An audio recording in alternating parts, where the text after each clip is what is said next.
kembali lagi bersama saya, co-founder Kinfluence, di acara podcast Kinfluence edisi Expert Talks. Nah, Kinfluencer, pada kesempatan kali ini kita akan membahas, kita juga akan mengulas mengenai perubahan sosiokultural masyarakat Indonesia akibat pandemi. Nah, untuk kesempatan kali ini sudah ada nih di samping saya, Pak Zuli Qodir. Selamat sore, selamat siang. Selamat siang, oke, selamat siang Bapak. Menjelang sore, Mbak. Menjelang sore. Nah, untuk informasinya Kinfluencer nih, Pak Zuli Qodir merupakan sosiolog dan beliau juga merupakan ketua prodi program Dokter Politik Islam Universitas Muhammadiyah Yogyakarta. Nah, beliau juga merupakan dosen saya. Jadi waktu saya kuliah semester berapa Pak? 3, 4 mungkin diajar sama Bapak ya? Penguji skripsi saya juga. Bukan pernah mengajar, hanya menguji saja. Oke. Buat yang teman-teman yang suka politik pasti udah nggak asing sama mukanya Pak Zuli Qodir ya.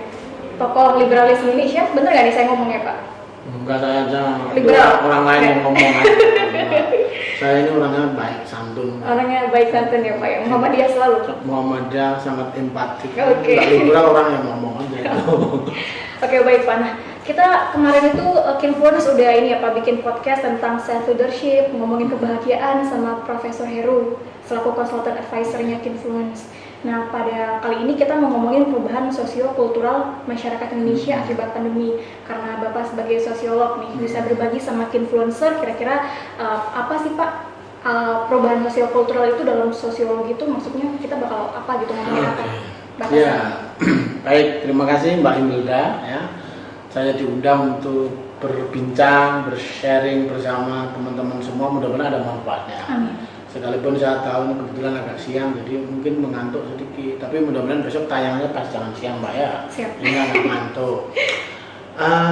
Dalam kajian ilmu sosial, khususnya sosiologi itu, perubahan biasanya terjadi karena beberapa faktor. Faktor pertama adanya gejala yang sifatnya umum atau yang makro.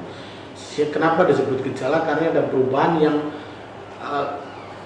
dilakukan atau dialami oleh banyak orang, sehingga ini menjadi gejala yang makro sifatnya. Dan dengan gejala yang sifatnya makro itu, maka orang tidak bisa lagi berada dalam kondisi sebelumnya. Oke, sebagai contoh misalnya sebelum ke pandemi, tatkala orang pada perubahan industri, yaitu dari orang yang dulunya menggunakan HP sifatnya di rumah itu, sekarang berubah menjadi ponsel yang bisa dibawa kemana-mana. Maka orang kemudian harus berubah pikirannya dan perilakunya menggunakan ponsel. Lalu kemudian tatkala dulu televisi itu hanya satu channel, hanya di Indonesia TVRI saja. Kemudian berubah menjadi banyak TV swasta dan sekarang TV kabel. Maka orang pun mindset dan juga perilakunya harus mengikuti televisi, ya. Dalam kajian sosiologi, sekarang orang mengatakan kita mau mengikuti perubahan itu atau perubahan membuat perubahan mindset kita dan perilaku kita. Dua-dua bisa benar. Yang satu mengikuti mazhab, yang harusnya mengikuti adalah sesuatu itu, tapi ini sulit sekali. Yang terjadi adalah perubahan itu atau gejala itu merubah pikiran dan perilaku orang. Nah, sekarang lari ke soal pandemi. COVID-19. Sorry Pak, sebentar. Bapak masih jawabnya masih oke kan Pak pandemi ini? Ada perubahan. Gara-gara pandemi nanti saya akan ceritakan ada perubahan yang dasar. Biasanya saya tua besoknya dicair atau besok makan. Kalau apa namanya, ada orang menggunakan ODP, ODP itu orang dalam pengawasan. Ini ODP dalam pandemi ada orang duit pendapatan gitu. Tidak punya pendapatan. Itu ODP itu kan orang duit pendapatan. Orang tanpa pendapatan gara-gara COVID pandemi itu enggak. Nah, ini kan berubah, perilaku kita berubah, mindset kita harus berubah. COVID-19 ini adalah sebuah fenomena, sebuah gejala yang ini bukan hanya terjadi di Indonesia atau bahkan hanya di Yogyakarta, tapi ini hampir dikatakan seluruh dunia mengalami. Karena itu tidak mungkin orang yang berada dalam kondisi saat ini pikirannya dan perilakunya sama seperti belum ada peristiwa yang namanya pandemi 19. Dan itulah yang akan merubah perilaku itu berkaitan dengan budaya. Dan kemudian pikiran seseorang untuk menghadapi ini semua. Kalau pikirannya kembali pada sebuah kondisi normal, maka orang kebagian besar akan tidak survive.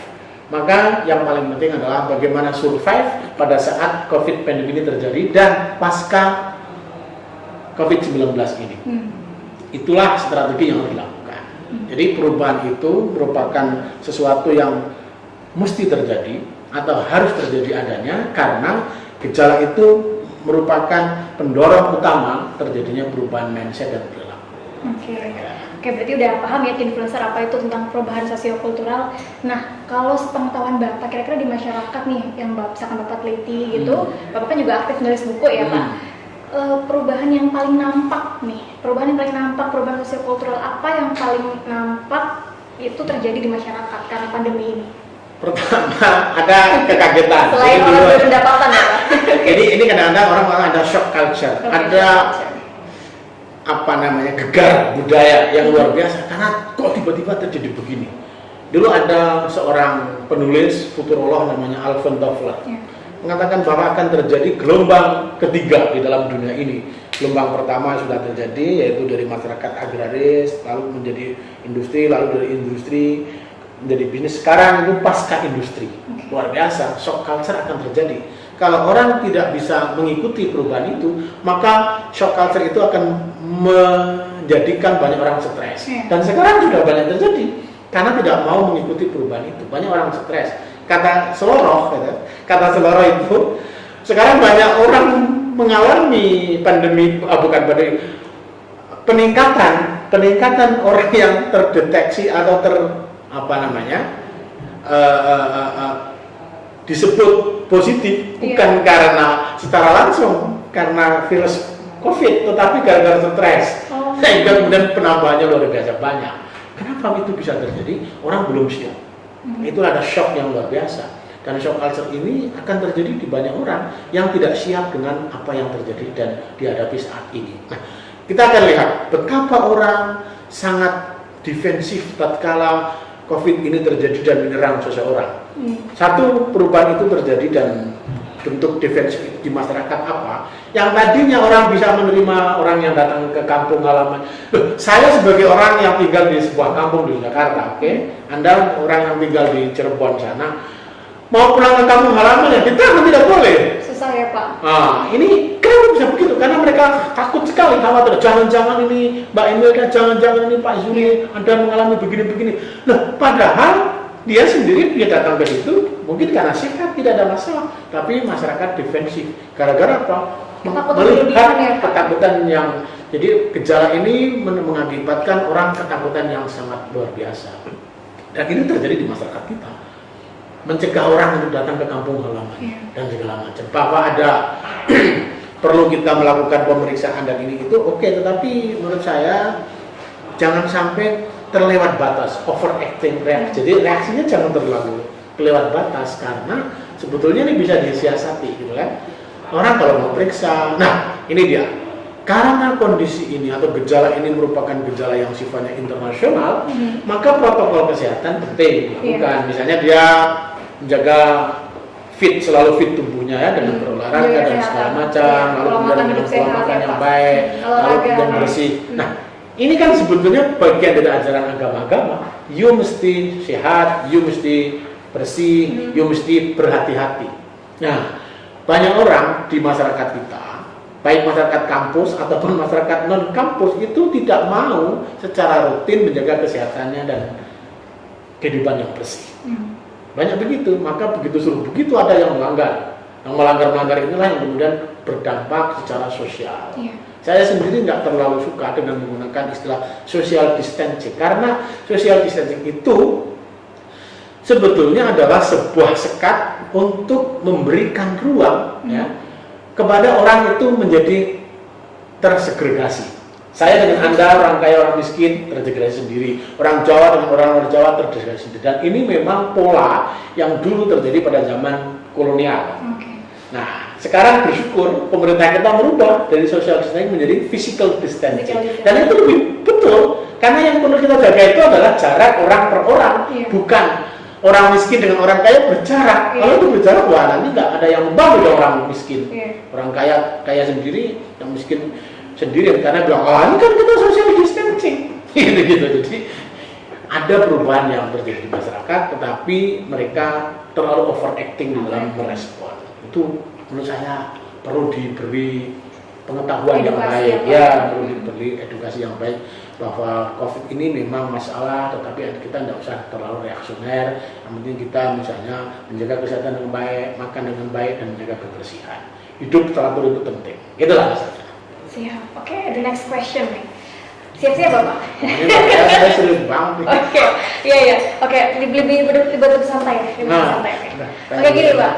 Ini ada satu dilema besar nih Pak pada saat pandemi. Jadi kan orang kayak gimana ya? Kalau kita mau ngikutin pemerintah yang kayak PSBB atau diem itu kita nggak bisa nyari uang ya Pak ya. Maksudnya kan ada orang-orang yang penghasilannya itu buruh harian gitu. Mungkin kalau yang PNS beda ya, yang Bapak mungkin beda ya. Mana ya loh, saya tadi kan masuk ODP. Oke. Orang punya pendapatan. Dari oke lah ya Pak.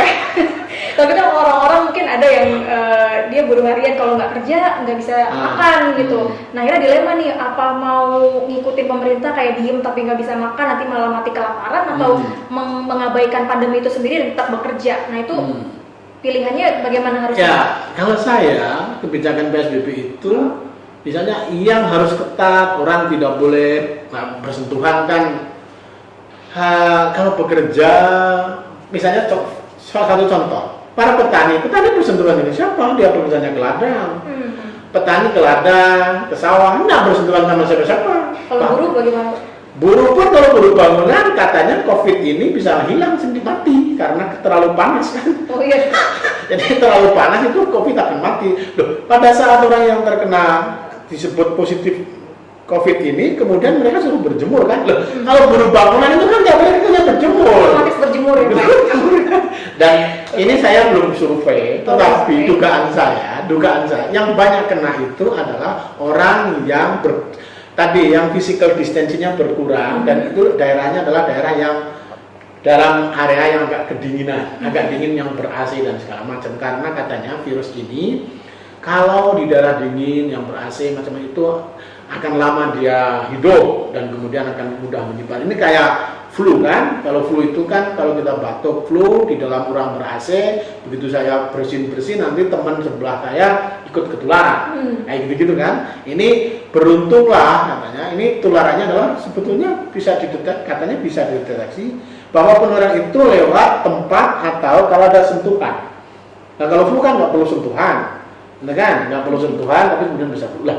Sentuhan, banyak orang kan nggak sentuhan juga toh. Jadi kalau daerah yang merah atau hitam sekalian, zona hitam zona merah ini sudah dicegah saja bahwa mereka boleh, misalnya boleh daerah tertentu pasar, tapi mereka harus betul-betul ketat protokol kesehatannya. Mereka menggunakan masker, mereka cuci tangan, segala macam. Memang ini ada problem, apakah bangsa ini loh kultur, apakah mereka termasuk masyarakat yang tertib dengan aturan? Kadang-kadang kita itu tidak tertib dengan aturan. Nah, kita mulai tertibkan. Saya lihat ada satu pasar di Surabaya. Di Surabaya kan merah tuh. Pasarnya tinggi sekali. Sekarang malah hitam katanya itu paling banyak, penyumbangnya terbanyak. Tapi ada satu pasar yang protokol kesehatannya sangat luar biasa. Datang ke situ semuanya adalah pakai masker dan semuanya cuci tangan pakai hand sanitizer, lalu mau pulang juga begitu. Jadi habis beli-beli, bahkan mau beli itu sudah ada sekatnya itu yang pakai plastik itu, lalu kemudian pengambilan barang itu pakai kain sarung dari plastik itu, habis diambilkan nanti kemudian kain sarung ini dilepas atau dicuci dengan hand sanitizer. Wah, ini luar biasa, dan katanya 0% dari orang yang belanja di situ. Artinya sebetulnya walaupun daerah ini merah atau hitam bisa disiasati, gitu. Dengan cara tadi kita taat, masyarakatnya disiplin juga. Masyarakatnya disiplin. Ini harus membangun kultur. Salah satunya ya pengetahuan, edukasi harus disampaikan sehingga orang tidak ketakutan. Yang kedua adalah selain masyarakatnya, maka kita berikan aturan yang harus ditaati. Kalau ini adalah daerah yang hitam atau yang merah, maka orang dilarang datang ke situ. Dan dia sementara tidak usah pergi-pergi dari misalnya Jawa Timur, tidak usah pergi dari Jawa Timur, sudah di Jawa Timur saja. Yang biasa bekerja di situ, tetap bekerja di situ. Yang mau ke ladang silahkan ke ladang, yang mau ke kantor, tapi tidak usah pergi keluar kota. Orang yang dari luar pun dilarang datang. Insya Allah nggak akan terjadi banyak penularan. Yang jadi masalah sekarang ini sudah ngerti Jawa Timur misalnya di Jawa Tengah itu merah, orang dari sana boleh pergi kemana-mana dan orang boleh datang ke sana, makanya bertambah. Yogyakarta ini saya bersyukur sekali ya, tidak ada penambahan yang signifikan. Jangan-jangan Yogyakarta sekalipun katanya alon-alon 44 ton, termasuk orang yang tertib. Penambahannya sangat sedikit sekali. Sampai hari ini saya lihat kemarin itu, sampai kemarin ya, itu hanya sekitar 3 yang mengalami persoalan. Jadi tidak terlalu banyak. Sebetulnya pertama harus dimulai dari kita sendiri, orangnya itu. Lalu kemudian orang lain. Jadi ada peraturan yang tidak boleh orang datang ke sana, orang dari itu tidak boleh pergi keluar. Loh, kalau begitu nanti kalau mau belanja bagaimana? Ya kan boleh. Orang Jawa Timur belanja di Jawa Timur. Kalau nggak begitu sekarang sekarang online kan, maka bersenanglah orang yang punya belanja online. Sekarang laku keras kan, karena nggak perlu sentuhan macam-macam tiba-tiba barang dikirim gitu. Jadi ada yang bisa disiasati atau mensiasati, pasti ada. Kalau saya, para petani, para pedagang asongan, lalu kemudian para buruh silakan bekerja. Itu daerah panas kok, dan mereka nggak akan sentuh-sentuhan. Ya sudah, kalau begitu mereka dikasih di bawah hand sanitizer, lalu kemudian pakai sarung tangan plastik dan segala macam, nanti sudah cuci tangan. Itu bisa. Kalau nggak stres, orang di rumah terus juga stres. Anak saya punya anak kan bukan kecil. Saya punya anak agak remaja. Kalau seminggu boleh. Ya? Kalau anaknya stres, kalau nggak begitu, ayahnya juga stres karena tiap hari lihat istrinya kan, atau istrinya juga stres karena tiap hari lihat ayahnya. Kok di rumah terus, ini bagaimana ini? Gitu. Jadi perlu ada peraturan, perlu ditaati, dan perlu mensiasati. Kalau yang di situ merah, maka jangan orang datang ke situ, dan dari situ tidak boleh keluar. Nanti kalau memang sudah, oke silahkan. Gitu. Oke, Pak. Ini nyinggung sedikit ya, kan Bapak dosen politik nih Pak. Bener nggak sih kalau misalkan pandemi ini bisa separah ini tuh karena dari awal kita dan juga pejabat pemerintahan tuh menganggapnya terlalu santai? Saya tidak, satu lagi saya tidak punya riset tentang itu. Saya tidak punya survei tentang itu. Tetapi kalau dilihat dari respon yang dilakukan, sebenarnya enggak juga. Cuma karena banyak pernyataan yang jadi masalah itu adalah antara satu pejabat dengan yang lain itu beda-beda pernyataan. Kalau soal serius, kayak minum susu kuda liar nanti aman, kayak minum makan nasi kucing aman. Pernyataannya banyak dan beda-beda. Yang satu bilang ini perlu PSBB, yang satu tidak perlu PSBB. Yang satu bilang ya ini PSBB tapi sebentar saja, ini tidak PSBB tapi ini hanya ini saja. Itu membingungkan, dan hingga masyarakat mengatakan hal itu nggak usah kita taati. Kita nggak usah ikut aja, toh ini nggak jelas. Karena bingung ya Pak ya.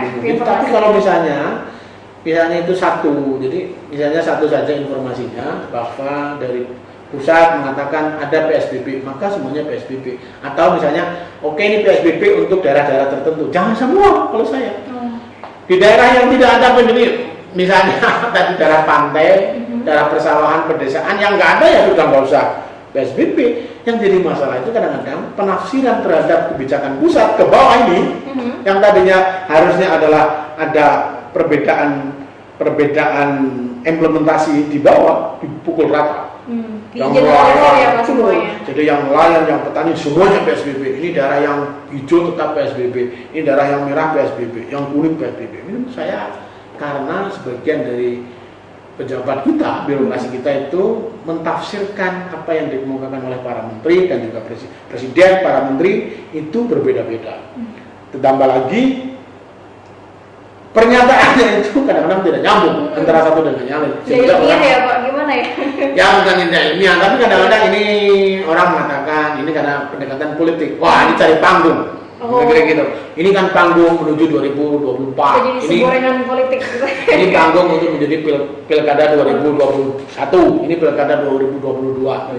Dan kalau itu betul, ini dijadikan panggung oleh salah satu atau salah dua atau salah tiga atau salah empat para pejabat publik, maka yang kasihan masyarakat. Masyarakat yang jadi korban. Mereka yang harusnya cari makan tidak bisa cari makan, mereka yang harusnya boleh kemana-mana tidak boleh kemana-mana, mereka yang harusnya di rumah malah keluar rumah, sehingga apa? Tidak selesai-selesai tentang pandemi COVID ini.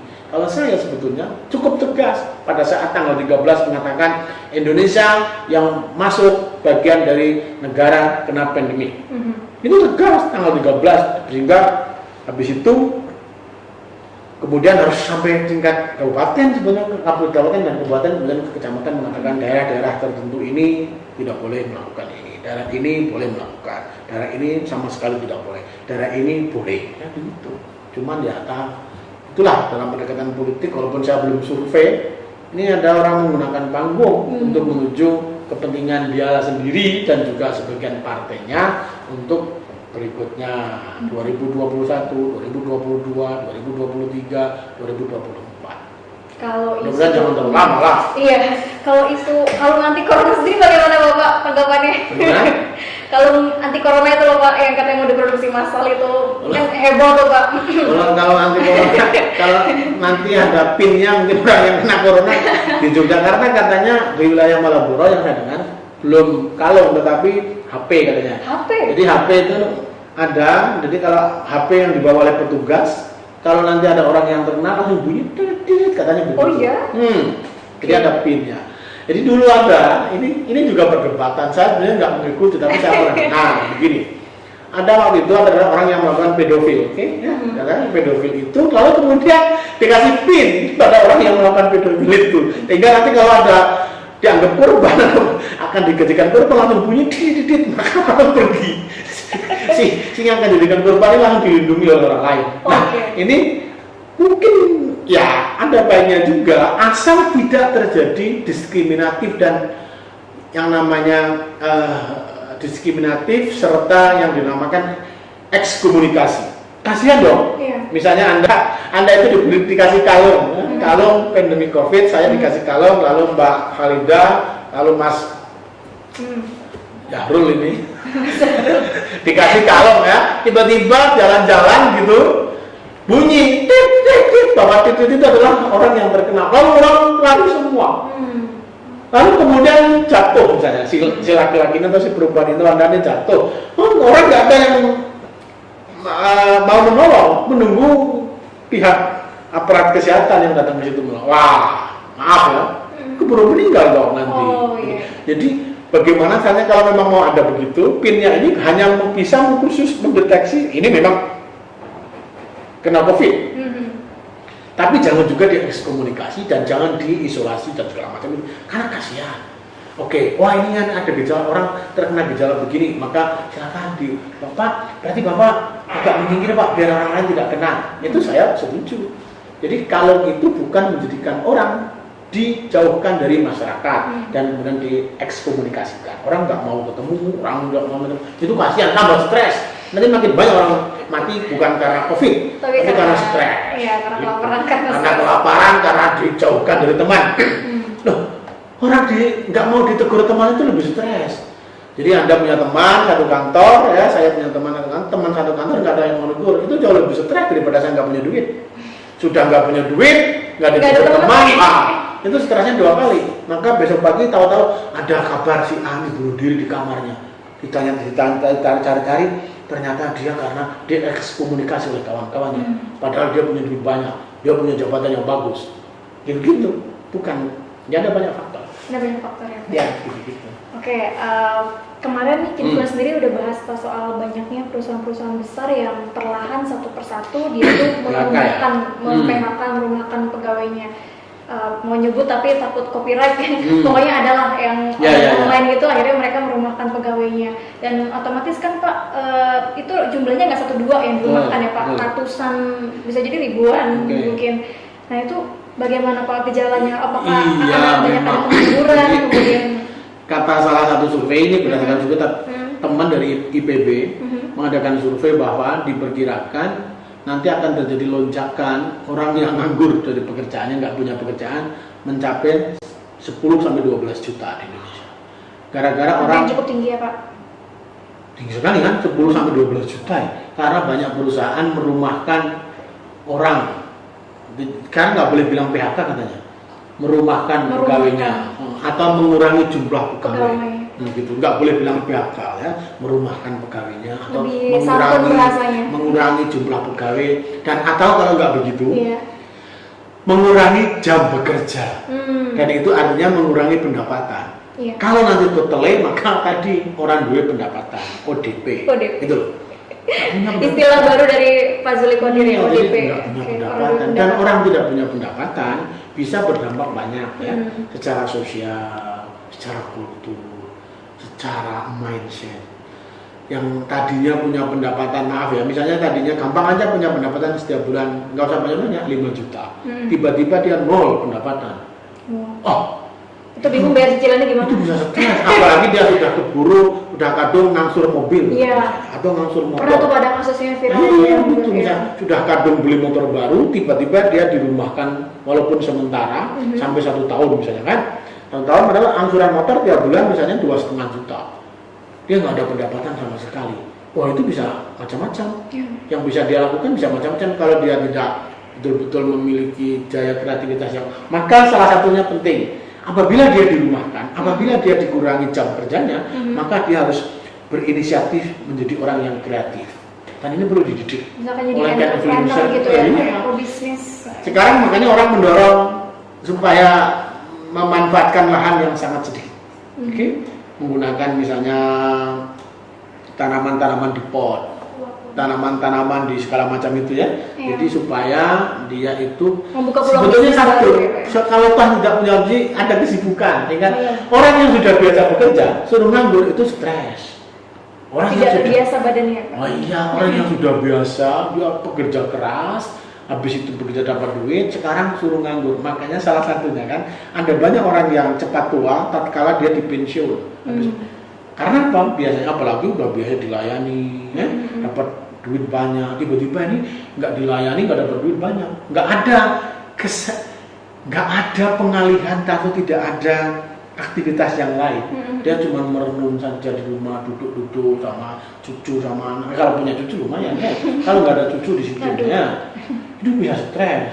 Nah, makanya 10 sampai 12 juta orang ini menurut saya memang harus dipersiapkan dulu. Ini bagaimana caranya? Kalau memang betul perusahaan dari mana, ini mungkin peran pemerintah juga ya. Iya, Pemerintah, harus ada kolaborasi ya, Pak. pemerintah swasta, lalu media macam-macam memberikan ruang kepada mereka yang jumlahnya banyak. Dan kalau diperkirakan tambah 10 sampai 12 juta, padahal kita sekarang punya menurut misalnya nggak usah yang World Bank, kita mengikuti data dari Susenas, Sensus Ekonomi Nasional misalnya, kita punya 37 juta orang miskin, maka ditambah 12 juta, banyak kan? 50 juta lebih. Kalau kita mengikuti World Bank dengan nilai tukar rupiah di kota kemarin itu adalah 4 di kota, 4 US dollar di kota, sementara di desa 2 US dollar, kita memiliki kira-kira 49,9 juta orang. Kalau sekarang di desa 4 US dollar, di kota 8, maka kita bisa sampai 100 juta orang. Nah, itu memang penting dipikirkan oleh swasta, oleh pemerintah, oleh para entrepreneur dan yang lain harus berkolaborasi. Kasihan orang yang tidak punya pekerjaan tadi itu, karena ini akan bisa membuat perubahan-perubahan yang di luar apa yang kita duga. Salah satu yang dikhawatirkan adalah semakin banyak orang yang menganggur, kriminalitas akan semakin tinggi, pencurian tinggi, dan sudah terjadi katanya beberapa tempat pencurian itu terjadi karena mereka begitu ditangkap bilang kami nggak ada pekerjaan lagi, kami nggak bisa makan ini dan itu. Ya, walaupun itu mungkin kamuflase ya, tetapi katanya akan terjadi begitu. Tapi 10 sampai 12 juta orang yang menganggur, yang karena dirumahkan, itu bukan jumlah yang sedikit, Mbak Imelda ya. Kalau kemudian kekurangan pendapatan, misalnya seperti Anda, Mbak Imelda, Mbak Halida, ya, lalu Mas Sahrul. Misalnya udah biasa punya pendapatan 5 juta, tiba-tiba pendapatnya sekarang hanya 1 juta. Wah, itu pusing sekali kalau mindset dan perilakunya tidak berubah. Berarti harus menyesuaikan. Iya, ya. Bagaimana harus menyesuaikan dong? Biasanya belanja 1 bulan itu habis 4 juta ya sekarang. Biasanya di mall ya, di pasar mall ya, betul, sekarang di bakul. Betul ditekan. Aduh, keinginan itu banyak tapi ditekan. Ditunda kesenangan itu untuk waktu yang akan datang. Gitu. Itu katanya Al-Quran, wal akhiratu khairul laka minal ula, menunda kesenangan untuk hari yang akan datang. Gitu. Katanya begitu. Oke, Influencer, sampailah kita pada penghujung pembicaraan, penghujung dialog. Oke Pak, satu pertanyaan aja dari saya. Untuk para influencer ini, Bapak punya pesan-pesan khusus nggak? Karena perubahan sosiokultural ini kan pasti mau nggak mau ya keniscayaan ya pada saat pandemi, supaya kita lebih bijak lagi gitu dalam menghadapinya. Iya, karena ini adalah gejala yang internasional dan juga nasional. Tentu kita di Indonesia itu kan ada orang yang kaya, setengah kaya, miskin, setengah miskin, sangat miskin. Oke. Karena itu di antara mereka semua harus saling bekerja sama, saling membantu.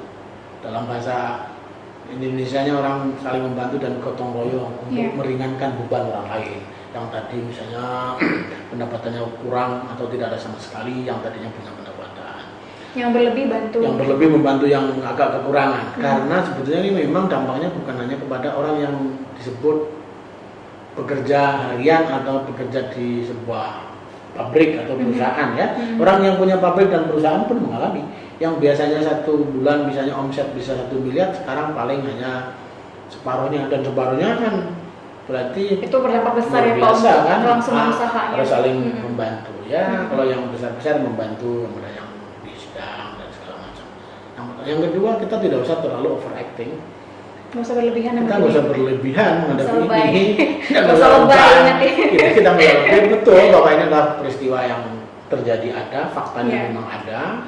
Tapi kita ikuti beberapa saran ya, karena kita bukan ahli dalam bidang kesehatan ya, kita ikuti saran para ahli bidang kesehatan.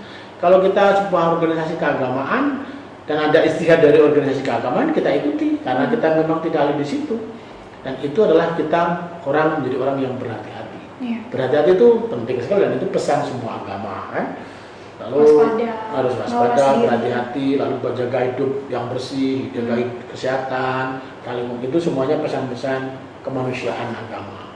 Terakhir sekali, kita harus mau melakukan perubahan mindset dan perilaku, karena bagaimanapun tidak bisa lagi kita hidup seperti zaman sebelum ada ini. Inilah yang disebut new normal itu ya, memang kita hidup dan hadir dalam sebuah kondisi yang memang darurat, yang berbeda, dan kita krisis, harus kalau Jokowi bilang krisis ya, artinya kita harus hidup dalam kondisi krisis. Kalau kita hidup ini kondisinya krisis kok normal, ya namanya tidak nyambung. Maka siapapun harus menyadari bahwa ini kondisinya berbeda dari tahun-tahun sebelumnya. Kita harus bersiasat dalam ilmu politik. Kita harus bersiasat supaya survive bersama, bukan diri sendiri. Survive bersama sehingga kita nanti ke depannya bisa jauh lebih baik. Kalau enggak kembali kepada semula pada Amin. saat seperti Itu yang kita harapkan semuanya ya. Dan mudah-mudahan kita berharap betul, tidak terlalu lama. Caranya bagaimana tadi? Orang merubah cara berpikirnya, cara berlakunya, dan ini adalah bagian dari kultur masyarakat yang harus dibangun. Saya kira begitu. Ya, terima kasih Bapak sudah menyempatkan waktunya berbincang-bincang santai. Amin. Banyak banget informasi yang pastinya didapetin sama influencer ya. Oke, kita tutup nih Pak. Tapi jangan santai-santai lah. Nanti cut lagi videonya.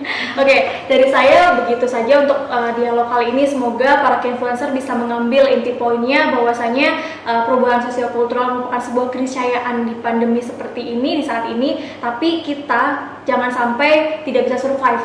Kita harus merubah pola pikir kita harus bisa beradaptasi, kita harus lebih kreatif agar kita bisa survive menghadapi pandemi ini bersama-sama. Oke, dari saya itu saja. Sekali lagi terima kasih Bapak. Ayo sama-sama Mbak Imelda. Sampai jumpa di podcast Kinfluence selanjutnya. Saya co-founder Kinfluence, Imelda. Mohon pamit undur diri. Terima kasih. Assalamualaikum warahmatullahi wabarakatuh. Waalaikumsalam.